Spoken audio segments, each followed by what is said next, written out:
What's up guys, thanks for stopping by. I hope you're doing good. In today's video, we're going to be doing a Valheim weapon tier list where we rank every single weapon in the game. I decided to make this video because I noticed that no one has actually done a tier list for every weapon in the game, and none of the old ones are up to date since the Mistlands update. So I hope this video is going to be useful, particularly to new players when deciding what to craft next. I do have thousands of hours in this game and multiple world records as a speedrunner, so I hope some of my views people are going to find useful. Just a couple of disclaimers before jumping into it. First of all, there's not going to be a ton of gameplay examples in this video because it's a tier list. That's what a tier list is. You're going to be watching me create this tier list in Tier Maker as I discuss my choices in detail along the way. And second of all, I just want to say there's a lot of personal opinion in this video, and if you don't agree with some of what I say, or you just really enjoy using some weapons that I've ranked lower down, that is absolutely fine. You do you. There's lots of effective weapons in Valheim that do work in every single scenario, even if they're not the most meta choice. So I hope you enjoy this video. If you do, don't forget to leave a like and subscribe for future content. Let's jump into it. Okay, so here we are in Tier Maker. I think I'm just gonna start by trying to fill out the S tier first. So I'm just gonna chuck a load of stuff on the top line that I think is S tier, or at least close to it, and then we can maybe change it after the fact, and then I will go through each one individually. Alright, so that's all the weapons that I think are actually S tier, in no particular order. We can maybe try and put them in order after we've discussed each one. The Frosner is hands down one of the best weapons in the game. In fact, it's so good that once you get it and level it up, if you want, you could just stick with the Frosner for the rest of the game.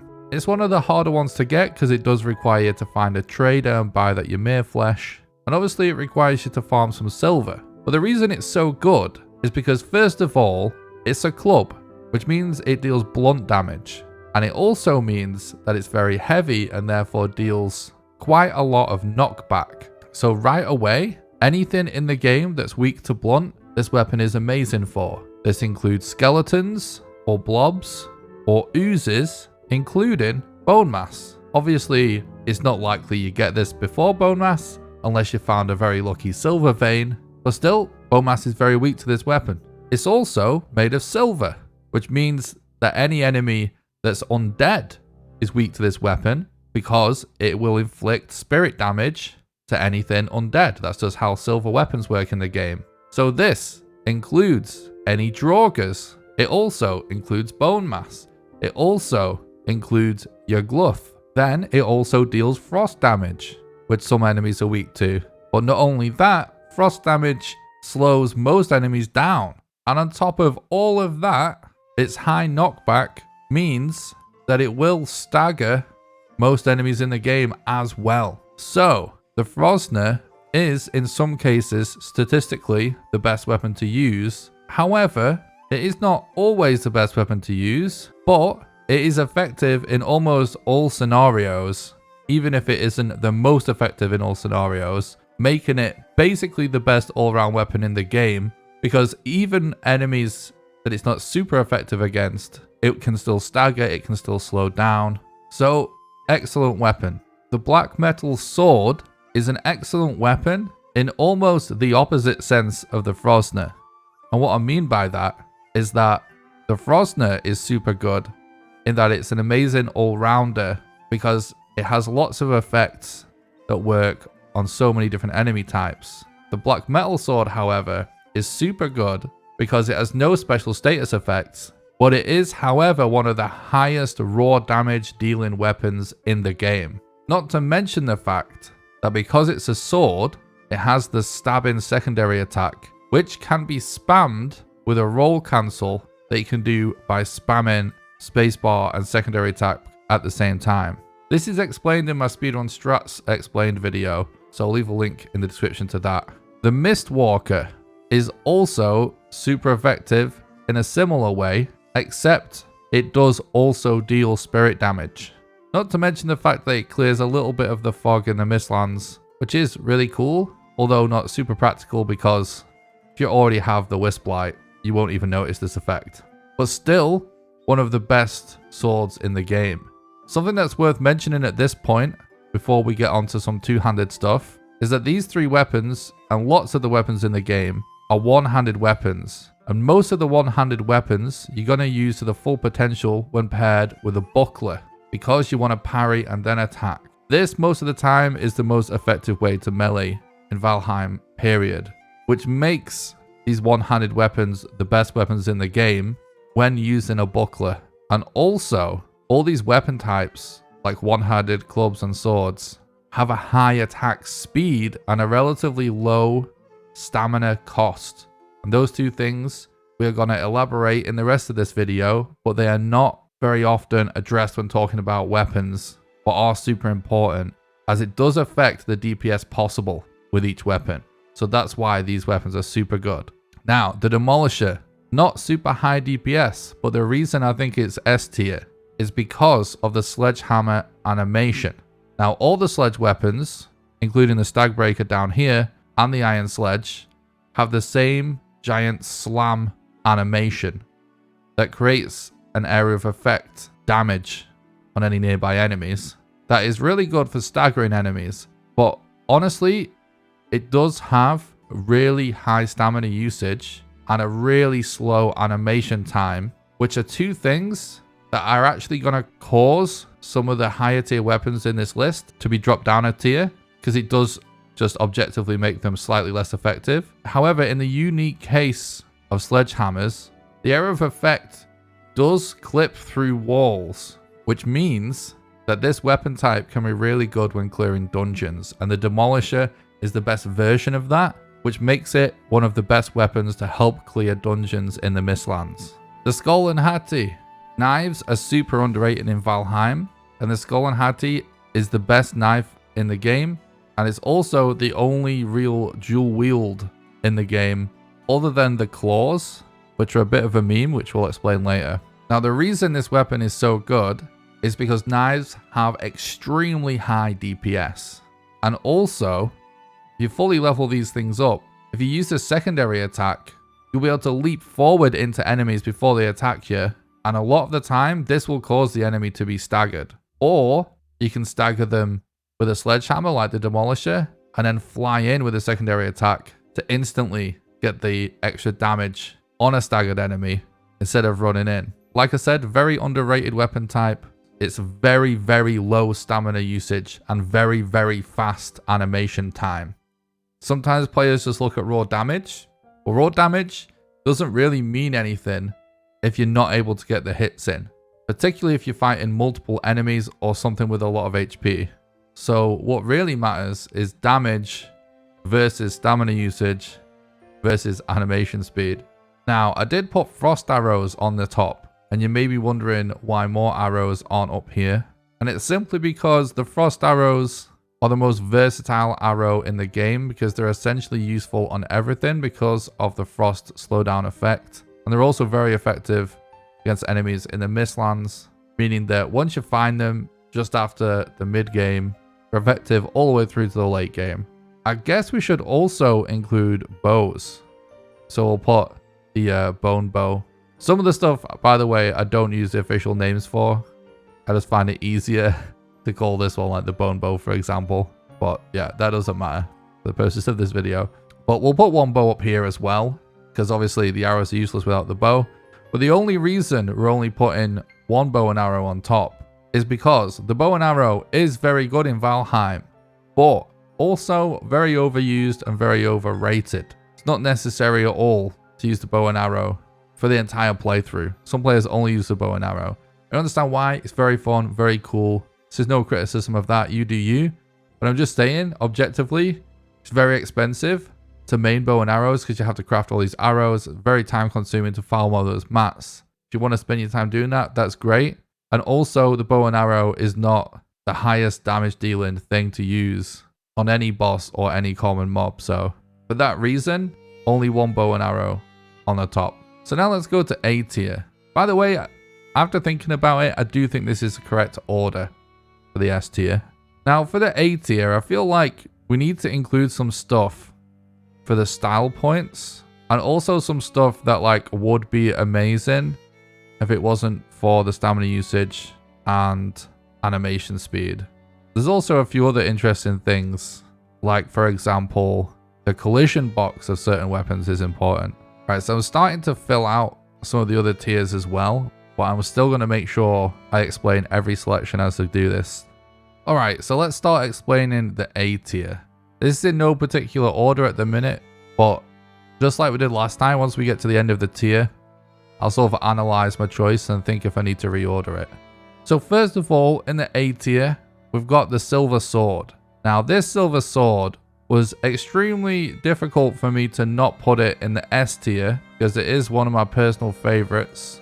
But due to the lack of enemies that are undead in the Mistlands, I thought it needed to be knocked down to the A tier. But it is extremely good. So to clarify, the reason why the Silver Sword is so good is because it is the highest DPS way to deal spirit damage in the game, making it the most effective weapon against any undead in the entire game. Again, undead enemies are weak to silver because silver deals spirit damage, and this is the best silver weapon. And of course, like I mentioned earlier, with swords you can spam the secondary attack, which makes them even more powerful with roll cancel, and especially combined with a buckler to get those parries. This is the best weapon to use against your Gluth objectively. Now subjectively, lots of these weapons may not work for you. If you don't want to level up your sword, or rather you do want to focus on one weapon type and therefore just level up clubs, and when I say level up your sword, I mean level up your sword skill, you may want to stick with clubs because you have really high club skill if you have like 100 club skill. But if you want to go for the objective best option, in many cases it is the Silver Sword against undead enemies. It's a specialist weapon because of this. However, its raw damage is still good enough to be very effective against any enemy in the entire game, even though it won't be as effective as something like the Black Metal Sword. So even though for raw damage it's not the best choice, it's still a very good choice. Pretty minimal stamina usage, you can spam the secondary attack, and of course the spirit damage absolutely owns any undead. So that's why I think it is the best A tier weapon. Now, the Crystal Battle Axe is where things get interesting. The Crystal Battle Axe is one of the coolest weapons in the game, which is why I wanted it to be an A tier, because it's something that I think everybody should build because it looks super cool. And I know lots of people like battle axes. However, this weapon type has one of the highest stamina usages in the game and slowest animation speeds and a pretty bad secondary attack. So any increased damage potential this weapon has with its raw damage and with its potential spirit damage against undead is essentially negated by how long it takes to do an attack and how much stamina it uses, because it means that you're going to do a ton more damage with a Silver Sword in every scenario against an undead. Now, of course, as a battle axe, it does have some pluses. It looks cool. That's the main one. But it also does knockback. So some people like these, but just objectively, it's low DPS because it's slow and high stamina usage. However, if you really want to be super cool as a Viking and flex on everybody else on the server, it makes for the coolest possible axe to chop trees down with, which is what I primarily use it for. Now, I didn't know where to put this next weapon. This is the new poison blunt weapon from Mistlands, and it is cool that we have a weapon that's melee that deals poison damage, and poison is one of the only things in the game that nothing is really immune to except for bone mass and blobs and stuff. And it is good damage, but I just find this weapon to be in a weird spot balance wise, where I think you're mostly making it because it's cool, as if you're going for blunt, I just think the Frosner has more upsides, and plus you can actually get it earlier, and it's like, I don't know if you're really gonna wanna invest in leveling this up if you've already upgraded this. The Seeker Spear is very good. Spears are super underrated. The secondary attack of being able to throw a spear and then pick it up is absolutely amazing. You find yourself using so much fewer arrows because you can pick this thing back up instead of just consuming an arrow every time you want to do a ranged attack. And having something that does pierce damage is very useful. You can also throw spears through little gaps that enemies can't fit through to kind of cheese them, which is very useful. You can stand in a spot where an enemy can't reach it and throw it at it. Very good for clearing dungeons. And this is the best spear in the game.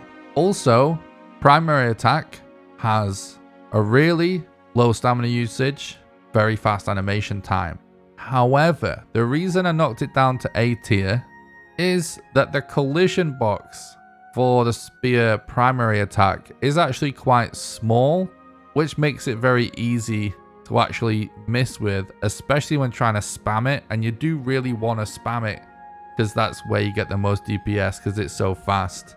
So amazing weapon, nothing against it, I absolutely love it, but to me it's more of just an additional backup weapon to have alongside a main melee, but very cool weapon nonetheless. Next up, we've got the magical staffs of the Mistlands. We've got the ice staff here, or the frost staff. This one is my favorite staff because it's high DPS. You fire out tons of frost damage in a short period of time.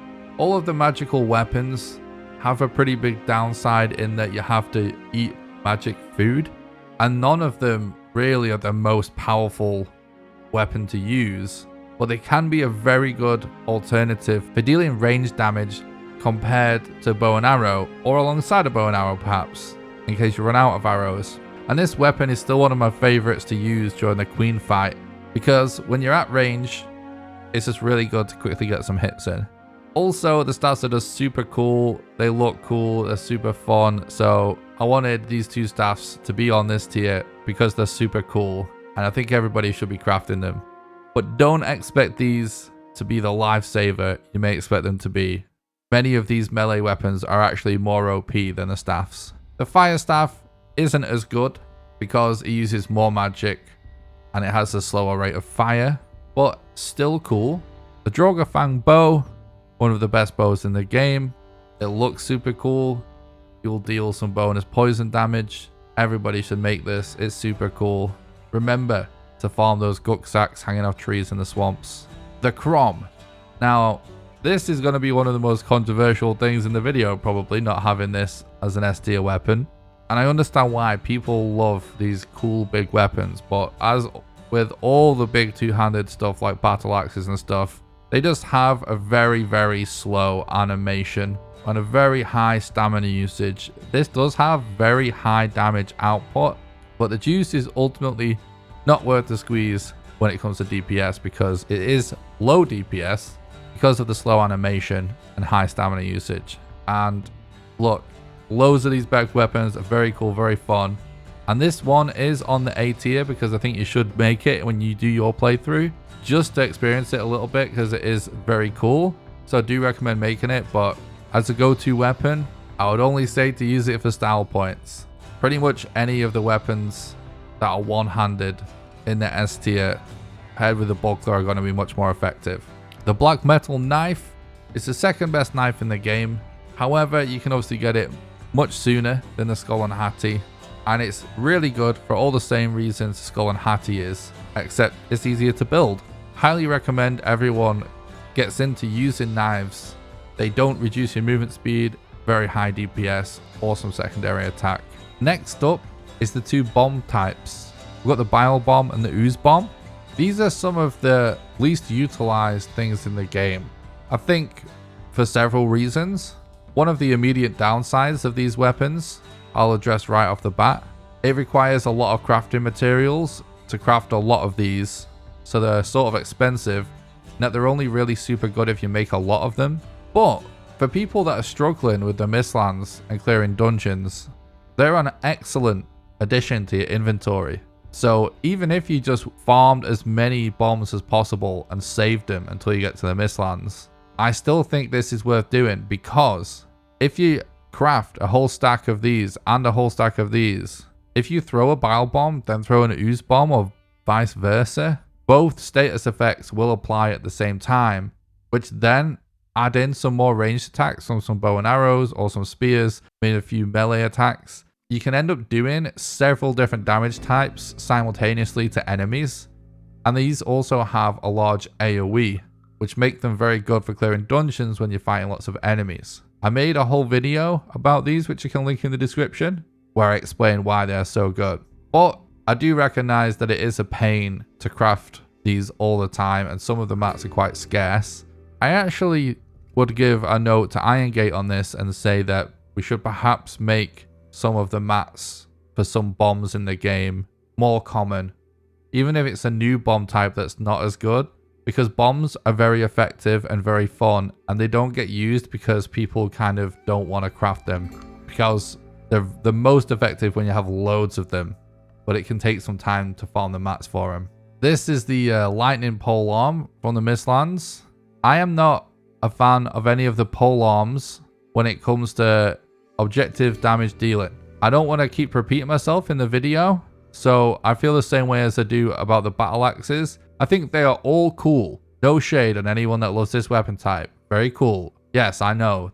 They have applications. A lot of knockback. A lot of AoE. There's no damage reduction when they hit multiple targets. All valid reasons to want to use them. But they are cancelled out by the fact that the animation speeds are all slow and they are high stamina usage, which means they are ultimately low DPS. And most of the time when you're fighting a large crowd of enemies, you are simply better to run away or back off or jump onto something they can't reach you on, which is possible in almost every single scenario in the game, and then just rain down arrows or throw spears, or wait until your stamina or your health is filled back up again, and rinse and repeat. There may be some scenarios pole arms can get you out of in a pinch when you're getting surrounded as a one-off thing, but ultimately not worth the time investment in my personal opinion. And objectively, they are actually low DPS because they're not really spammable. You can't use them with a buckler, so you're not going to get the parry bonuses until after your first wave of attacks where you're causing some knockbacks and some staggers. And just, yeah, a little bit too slow, a little bit too high stamina usage. But this is the coolest one because it looks super cool and it has a lightning effect. It's one of the only ways we can deal lightning damage in the game. Absolutely awesome. So that's why it's A tier, because I think everybody should make this and experience it because it is cool. But that's why all the other pole arms are going to be lower down on this list. This one is literally A tier for the style points. The others have to be low down because they're just not that useful. I know there's going to be people crying in the comments, but they are useful, blah, blah, blah, whatever. Slow animation, high stamina usage. Most players don't use them for this reason, and that's why. In fact, I like to use them to knock down crops in the plains when I'm farming. The secondary attack causes you to spin around, which will chop down any crops in the area, which can be useful. The Iron Mace. This is actually a hilarious one because this is actually technically one of the lowest quality weapons that's actually high up in our tier list so far. And that's because I'm trying to factor in how useful it is for how long and how much it costs to make, but also objectively its damage. Now, the Iron Mace you can make so quickly. Iron is so plentiful that you will have enough mats to make a level 1 Iron Mace just from one crypt. Unless you get super unlucky and you get one with no scrap piles. Or maybe just one scrap pile or something. But most likely, the first crypt you enter is going to have enough iron in it to make this thing. It's one-handed, which means very good for parries. Also, it's a club, it's a mace. So it's heavy, so it does knockback, which also allows to get more bonus damage. And it deals blunt damage. Lots of things in the game are weak to blunt. All the blobs, all the oozes, all the growths, all the skeletons, they're all weak to blunt. And everything that isn't weak to blunt, most of the time, the mobs in this game can still be staggered by this weapon because of the knockback. Also, because of the Iron Mace and how good it is, when it comes to clearing area bosses, even though many new players struggle with bone mass when they're learning the game, actually, objectively, just like by the numbers, this weapon is so effective on bone mass, considering you can make it right away pretty much once you get into the swamps, that it's actually crazy that on a regular playthrough, you could just technically stumble into bone mass right away in your first swamp and make this immediately and just be prepared for the fight as long as you had some poison resistance potions or something. It's also just enough raw damage once fully leveled up that it does remain decently effective for the whole game, basically. It's not going to be good once you get to the Mistlands. It's not great for fighting fuelings and stuff. It's amazing on most mobs that you encounter before those biomes. And it's super fast to make. So to me, it's a no-brainer that this is on this tier. Next up, we've got the Silver Dagger. Knives, again, very underrated, very good. We've already explained why knives are so good. Fast animation time, fast attack speed, low stamina usage, awesome secondary attack. This is very good for all the same reasons, but it also does spirit damage because it is silver, so it's very good against undead enemies. In fact, if you didn't want to make the silver sword, you could just make the silver dagger, which could be a good option for dealing with undead enemies, especially if you're planning on using the Frosner for your gluth anyway, because you may just want to focus in leveling up your club skill, but you might still want another option for lower tier undead, so this could be good for that. I'm now just going to rethink the order and let me think if I want to move some things around. Okay, so this is the order I would put them in. I also added on a few other sets of arrows, because these are the other really good arrows in the game, and I'll explain why in a second. But I think any decent arrows do belong high up, just not on the top, because they're a little overrated, especially considering you have to craft them. But most things in the game can take poison damage. If you combine poison with frost, it's actually really good because you can actually end up dealing multiple status effects at the same time. Needle arrows are very underrated, because anything that's weak to pierce is going to be super weak to these things. And exactly the same goes for obsidian arrows. They're slightly less good than needle arrows, but they're also very high pierce. And silver arrows are pretty good pierce, but the reason they are here and also underrated is the fact that they do spirit damage. So scenarios like your gluth, where most people will be using this sort of primitive Pokemon logic of fire means let's use frost or let's use water type Pokemon on your gluth or whatever. No, that's not really true. He's undead, so silver's best. So silver arrows can be really useful on raining them down on any undead enemies. Not necessarily specifically your gluth, because I actually wouldn't recommend arrows on him personally. You're just going to waste a ton of mats for not much advantage. But if you're fighting undead and when you want to build up spirit damage, let's say you're using the silver dagger or the silver sword to deal that spirit damage, you can still keep that spirit burn going at a range with silver arrows. They're kind of expensive, so there's definitely a good argument to move these down a tier. Maybe we'll do that later, but they're very underrated and good. Okay, so now we're officially moving on to B tier. First of all, we've got the Ancient Bark Spear. As mentioned earlier, spears are super good in the game, so I'm not going to repeat myself too much because we've already covered spears, but they're very good for throwing through gaps. They're very good for attacking at range without consuming an arrow. Very good for standing on top of something and throwing your spear down from safety. And they have a very fast attack speed. And the Ancient Bark Spear is actually one of the fastest spears in the game to make, because it uses iron and ancient bark, which once you get to the swamps is gatherable very quickly. In fact, one of the reasons why I've rated this one so high is that I would say if you were really min-maxing this game and you didn't want to waste too much time building excessive amounts of stuff, you really could just start out with a flint spear, then move on to the ancient bark in the swamps and the carapace spear in the Mistlands, and skip all the others. The Fang Spear is on here for the same reason. However, it is harder to craft, technically, but it is better, and it's still a really good spear.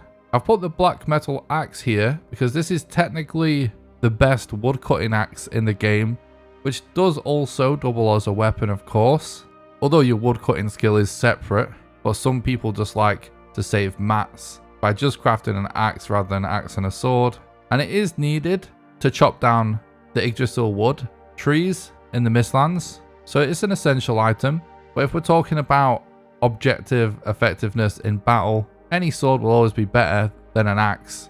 It's just a case of whether you want to save the mats or not. The Abyssal Razor I have rated extremely high, and that is because it is extremely good value. As we've mentioned several times, knives in the game are really good. However, this knife can be gotten extremely early as long as you find a Leviathan. and it only requires a level 2 workstation to make, which makes it very accessible. And even if you just level it up to level 2, this knife is so good, it's still pretty effective against fuelings. So it does insane damage for how easy it is to get, which makes it one of my favorite items. The antler pick, I've rated this high as well, for similar reasons. I thought about whether or not to include pickaxes on this list, because they are technically listed under weapons on the wiki, but obviously they're not that effective as a weapon. But the ultimate reason why I decided to do so is because pickaxes are a cool way to kill golems. If you can jump onto a golem's head, you can actually slam the pickaxe down onto it and deal some pretty good damage. You can do this by jumping onto a rock that's higher up than the golem and then jumping down onto it. But anyway, this pickaxe isn't the best for killing golems necessarily, but the reason I've rated it so high is that just by defeating the first boss, you can make 3 of these immediately, which makes them extremely cheap, to the point where frankly you can just farm doing a ton of Eikthyr fights if you wanted, and just stock up on lots of these, and they can be repaired with a level 1 workbench, and are still effective at mining most things in the game. Some players miss this fact, but antler picks can still be used to farm scrap piles in the swamps. Combine this with the fact that once it breaks, all you have to do is dip out of the dungeon and place down a workbench to repair it, instead of portaling back home, or even worse, sailing. The antler pick is actually one of the more efficient things you can craft in the game, and in fact is so useful that it kind of warrants skipping the bronze pickaxe and going straight to iron. So anyway, that's why it's rated so high for a pick, less so for the damage, although it's technically a weapon, but more so for the value. Next we've got the porcupine.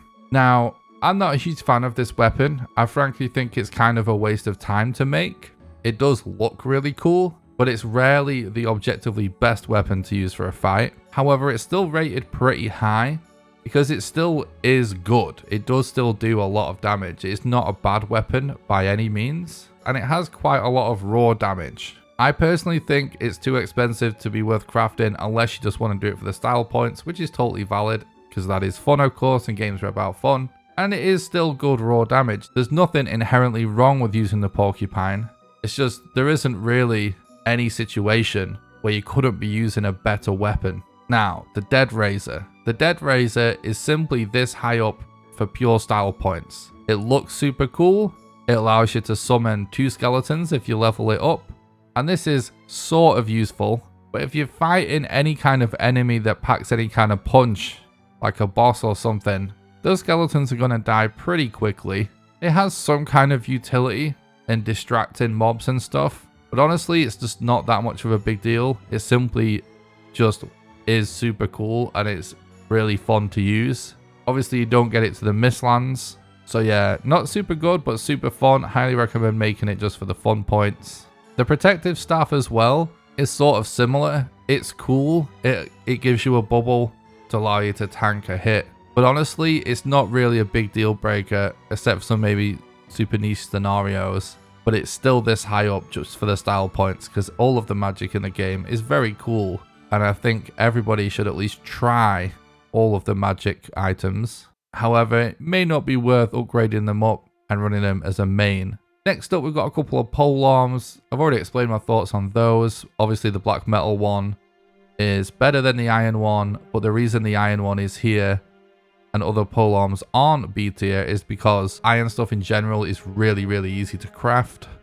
You've got the iron sledge. This is good and it is a big step up from the stag breaker. However, I do feel like it is a little bit too hard to craft in requiring a trader for how good it really is, because when you compare it to a demolisher, obviously technically the demolisher is harder to get because it requires you to get to the Mistlands. But the funny thing is, if hypothetically you were to speedrun these two things, you'd be able to get the demolisher far easier, because once you get to the Mistlands, this thing's actually pretty easy to make, which makes it god tier for a sledgehammer.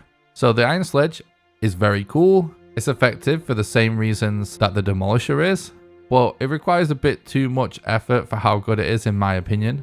Next up, we've simply just got the rest of the bows. I guess technically it would be in this order. And that's just because bows in the game are very good, and we've already rated the higher tier bows really high. And honestly, the rest of them, whilst there is a measurable improvement for each one, they are relatively even in that most of the advantages of bows lies in the arrows anyway. And then we've got the rest of the arrows. I've put fire arrows as the best one, as the utility of a fire tick is very useful in dealing passive damage during any fight. However, iron and bronze tipped arrows will obviously do more raw damage. Then we've got the crossbow and all the crossbow bolts. I've actually rated this pretty low, but it's still B tier because it's very cool and it is actually pretty useful, especially for hunting, because there's basically no drop with crossbow bolts at all. It's almost completely hit scan, which makes them extremely good for killing deer and stuff. When it comes to killing enemies and bosses and stuff, it's okay for shooting general mobs, but the rate of fire just isn't really worth it in my opinion. And honestly, all of the different status effects you can get from arrows and the high rate of fire you can do, especially if you level up your bow skill, is just so much better than the crossbow. But the crossbow is cool, it has style points, and I think it's worth making and it's good for hunting. I've put the claws in last place in B tier. This is because the claws aren't the easiest thing in the game to get. You got to do a lot of dungeon crawling in caves in the mountains. And a super weird quirk with these claws is that they use your unarmed skill. Now, I feel like this is kind of a cool concept in principle, but the fact of the matter is no player's gonna want to level up their unarmed skill unless it's just for a joke or just for the sake of doing something different, but it's not gonna happen naturally, which means that you're never gonna be using the claws to the full potential, which would be to basically get unarmed to level 100 and then wear the Fenris armor for the unarmed boost to go above that. However, they are very cool and very fun. And that's why the B tier are not D tier, because honestly, if they weren't cool, I think these are D tier. Just because it's just not worth your time, really. They do some raw damage, of course, like everything does, but there's just too many other things, even on this tier, that's more worth your time. Okay, so now we're on to C tier. First up, I've got the iron sword. As I keep mentioning, all iron stuff is really quick to make once you get to the swamps, compared to basically every other ore in the game. I've already mentioned all of the reasons why swords are good in this video, but I just want to repeat one detail specifically, which is that you can spam the secondary attack of swords by spamming dodge roll and secondary attack at the same time, and this will allow you to cancel the animation of the secondary attack and perform a roll instead, which is a faster animation. So this will consume more stamina but allow you to do more secondary attacks in a row. And this makes swords very powerful. The iron sword isn't the best sword, but it is a very cheap sword, and for the raw damage, it's pretty good. Now when it comes to pickaxes, as I mentioned earlier, they're not very good as weapons, but they do have varying levels of value. Now the iron pick is really good because it gives you access to obsidian and silver, but it's also really quick to craft, which is why I would rate it higher than the other picks, except for the antler pick, which is the cheapest and highest value proposition. Next up, I'll put the black metal pick, simply because it is essential if you want to farm giant remains in the Mistlands. Then we've got the wood club.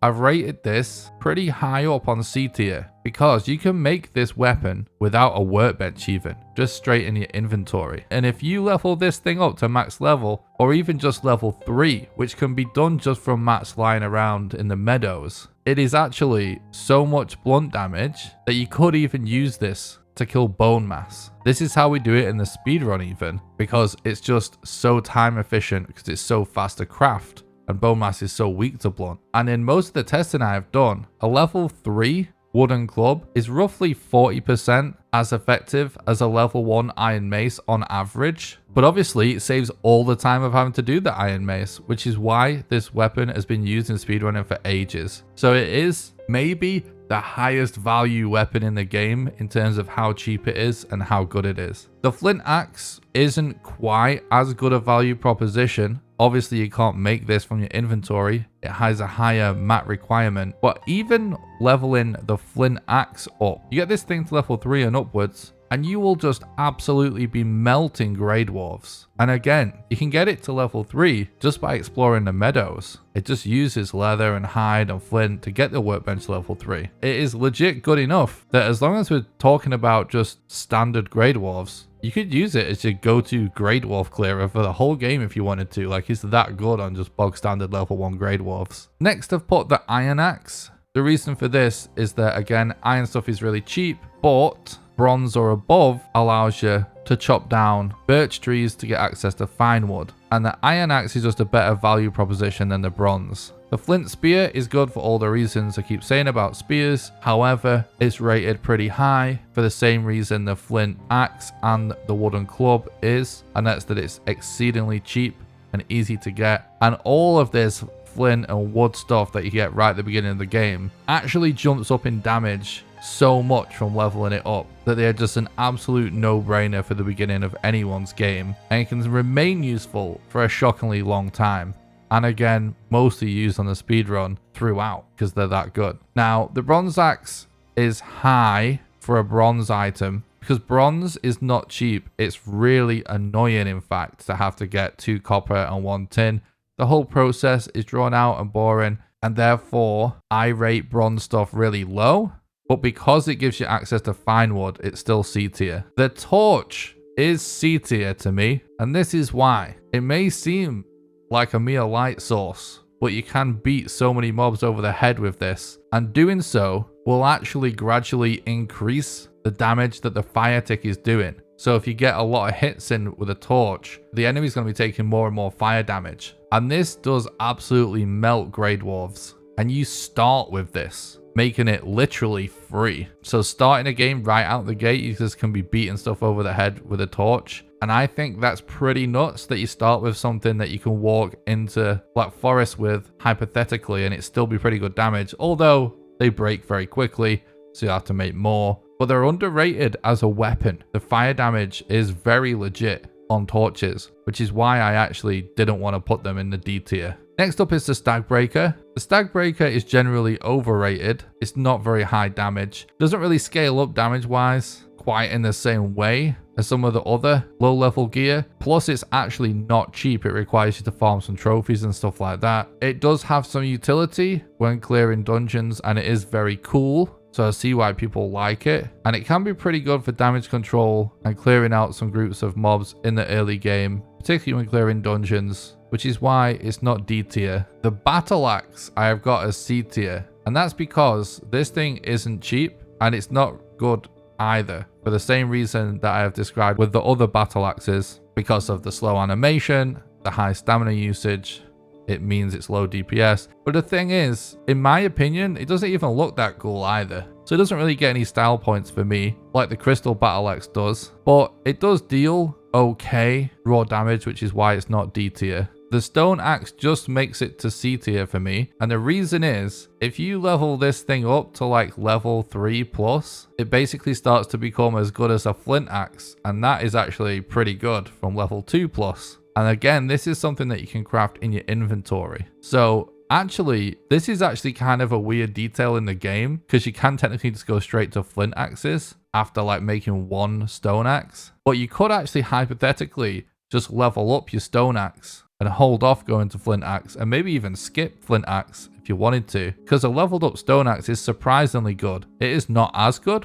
which is why it's lower down, but it just makes it to C tier because it's insane value, and it's very surprising how good it actually is when you level it up. Now we're on to D tier. This stuff is not necessarily bad, it's just stuff that's never the best choice, and a lot of it is also stuff that either isn't that useful or is too expensive. So the Flint Knife is the best D tier weapon to me because it's a knife. Knives can be good if you're going to sneak up on deer and lunge at them, although you might as well make a spear for that.